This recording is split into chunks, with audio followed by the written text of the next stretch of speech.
Yes students, good morning. Class 10th English medium की class अपन आज फिर से स्टार्ट कर रहे हैं। आज अपना जो नेक्स्ट टॉपिक स्टार्ट होने वाला है वो है thermal effect of electric current. Next topic अपना क्या है आज?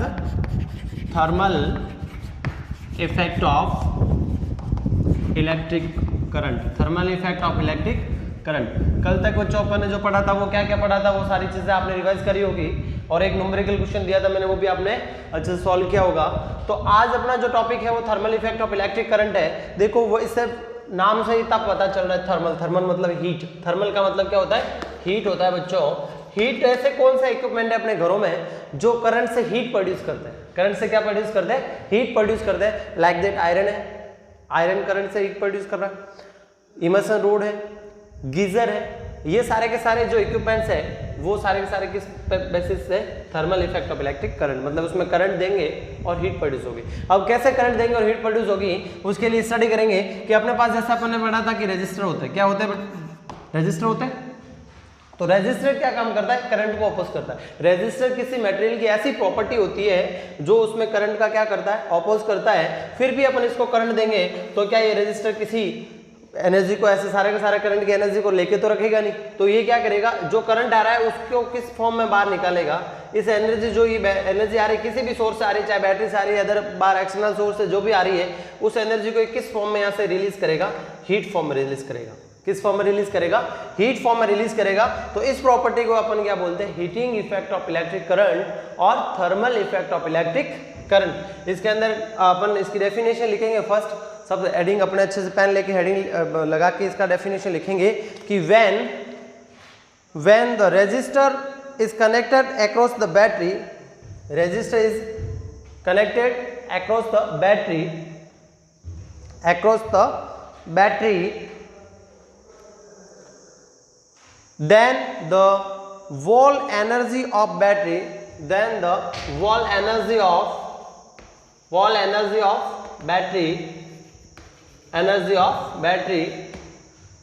release in the form of heat.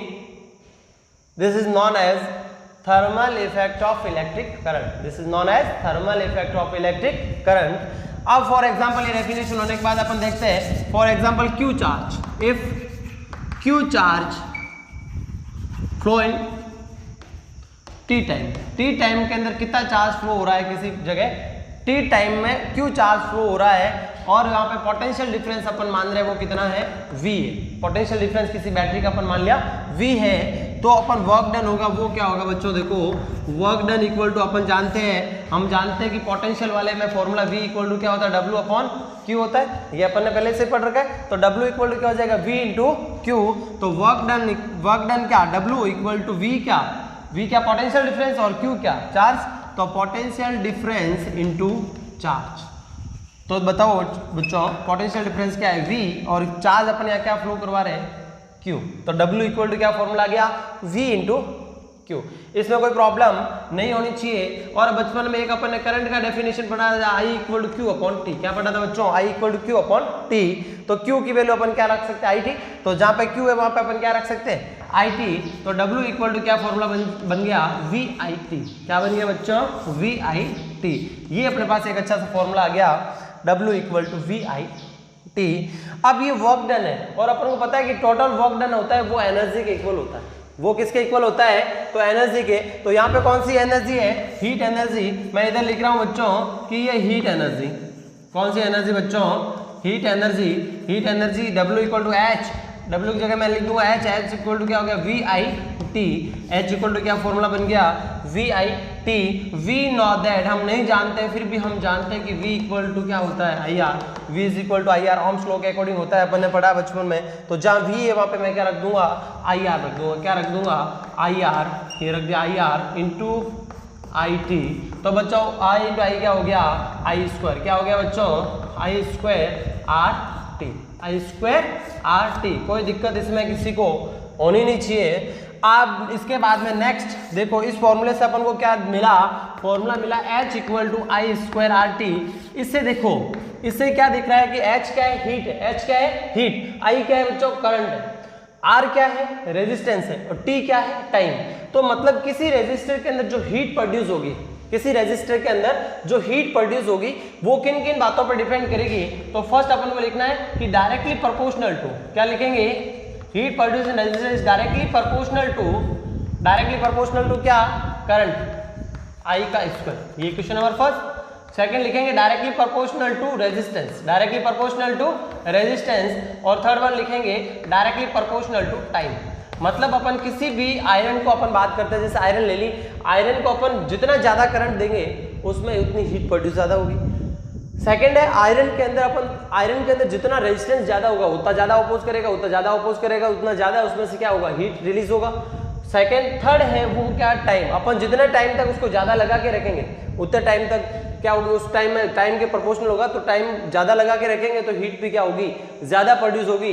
ये तीनों की तीनों बातें ध्यान रखनी है। और इस फॉर्मूले को अपन बोलते हैं जूल लॉ ऑफ हीटिंग। बच्चों क्या बोलते हैं, जूल लॉ ऑफ हीटिंग। ये याद रखना है, बहुत ही इंपॉर्टेंट है, joule law of heating. Joule law of heating क्या होता है, तो according to the joule law of heating the heat produce in resistor is directly proportional to square of current, directly proportional to resistance and directly proportional to time. ये है क्या, joule law of heating. इसमें किसी को भी कोई problem नहीं होनी चाहिए।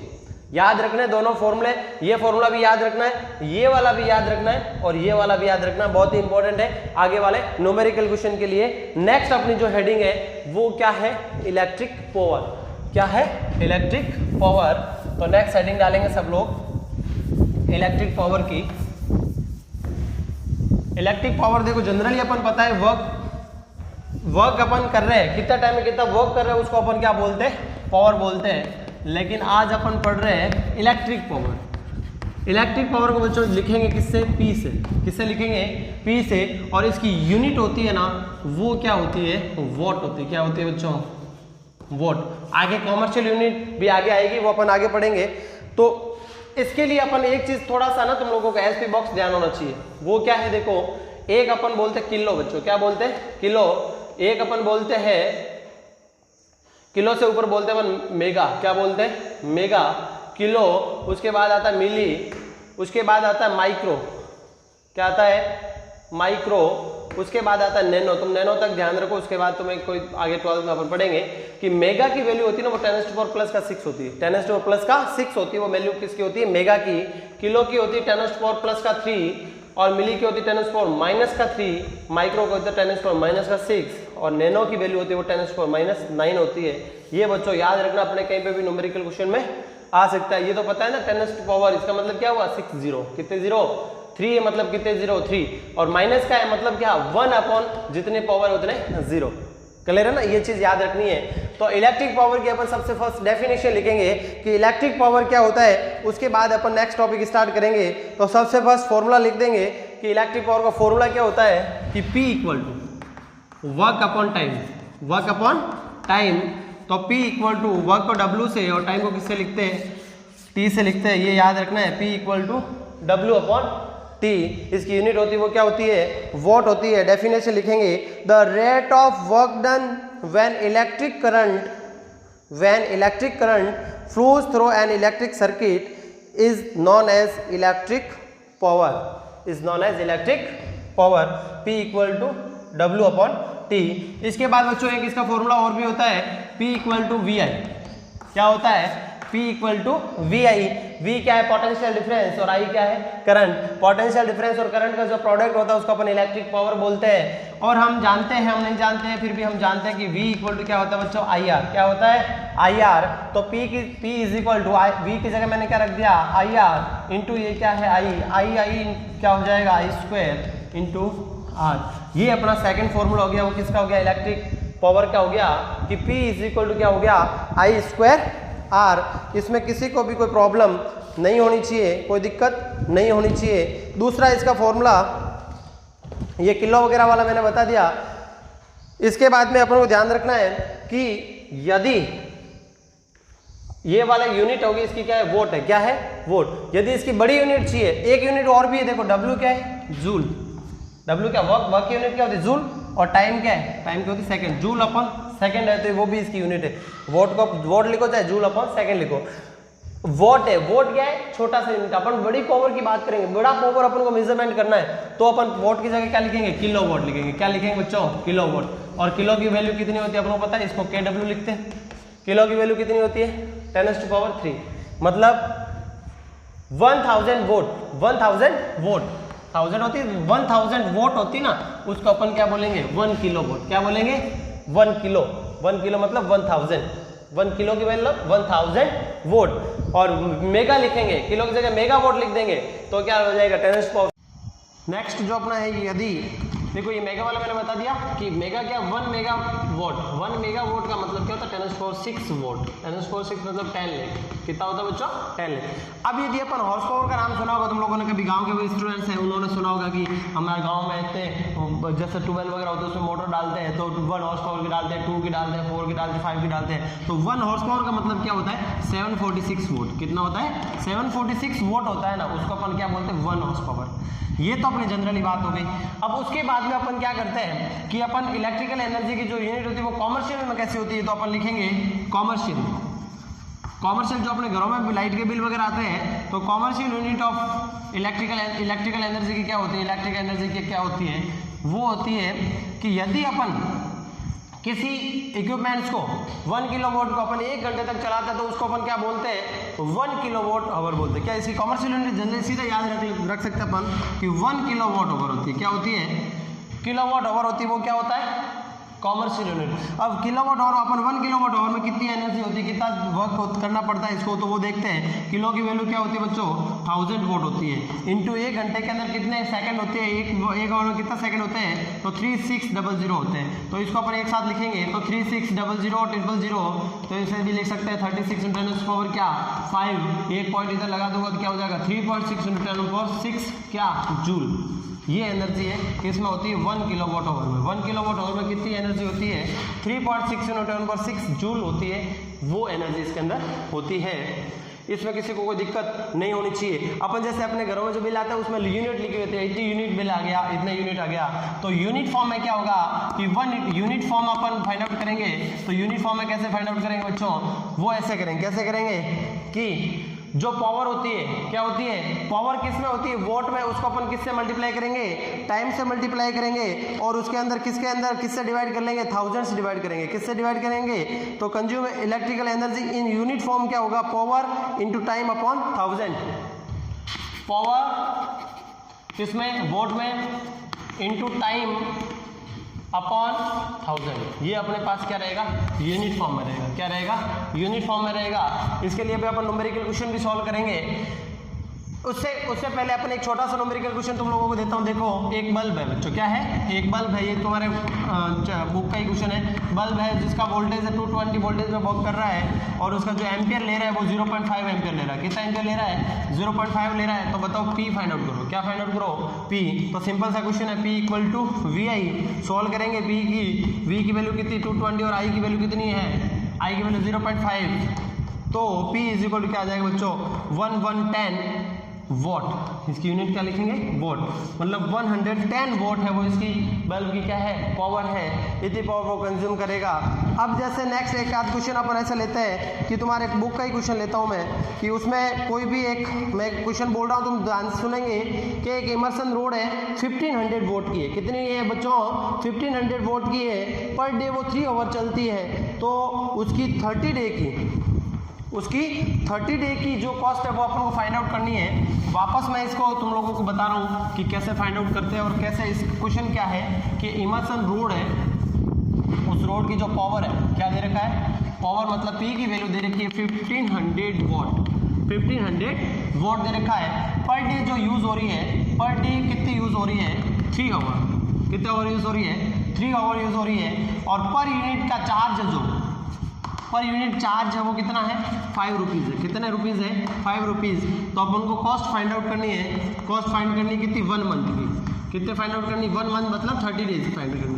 30 डेज की अपन को इसकी कॉस्ट क्या करनी है, फाइंड आउट करनी है। तो सिंपल सी बात, अपन इसको सबसे पहले ये यूनिट की चार्ज की वैल्यू दे रखी है, तो सबसे पहले अपन इसमें क्या लाएंगे, यूनिट लाएंगे। तो यूनिट अपन को पता है कि अपन यूनिट के अंदर इसका फॉर्मूला फाइंड आउट करेंगे तो क्या होगा, टोटल एनर्जी कंज्यूम कितनी होगी कि 1500 वोट है। कितने 100 वोट है, 1 आवर में ये कितनी चलती है 1500 वॉट एनर्जी कंज्यूम करेगी, तो 3 आवर में कितनी करेगी, पर डे कितना चलता है 3 आवर, ठीक। इनटू टोटल अपन को कितने डे का फाइंड आउट करना है 30 का, तो इनटू क्या कर दो 30, इनटू क्या कर दो बच्चों 30, अपॉन क्या कर दो अपॉन 1000 कर दो, ये किलोवाट में आ जाएगा। कोई दिक्कत इसमें किसी को नहीं है।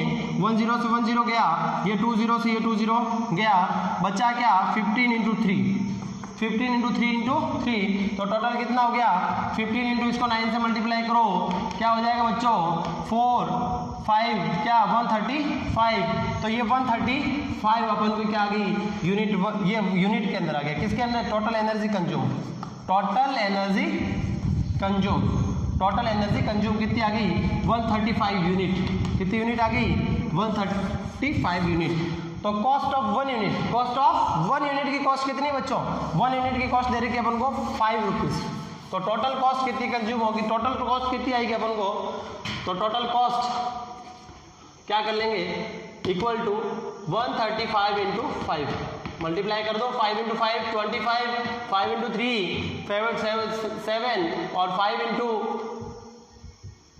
6 RS, ये अपने टोटल कॉस्ट आ गई, वो 675 रुपीज़ आ गई। वो किसकी कॉस्ट आई, ये इमर्सन रोड की कॉस्ट आई कि अपन इतना चलाएंगे तो इतने रुपए अपन को खर्च करेंगे। तो ऐसे ही क्वेश्चन तुम लोगों को कल भी मैं एक न्यूमेरिकल क्वेश्चन दूंगा कुछ, जिसके अंदर अपन को क्या सॉल्व करना है कि इस टाइप का अपने घरों में फैन लगा हुआ है, एक बल्ब लगा हुआ है, एक फ्रिज लगा हुआ है, अलग अलग वोट के हैं, पर डे कितने अपन को यूज होते हैं उसका फाइंड आउट करना है, टोटल एनर्जी फाइंड करनी है, उसको अपन क्या करना है 1000 से डिवाइड करना है, तो किलोवाट में आ जाएगा।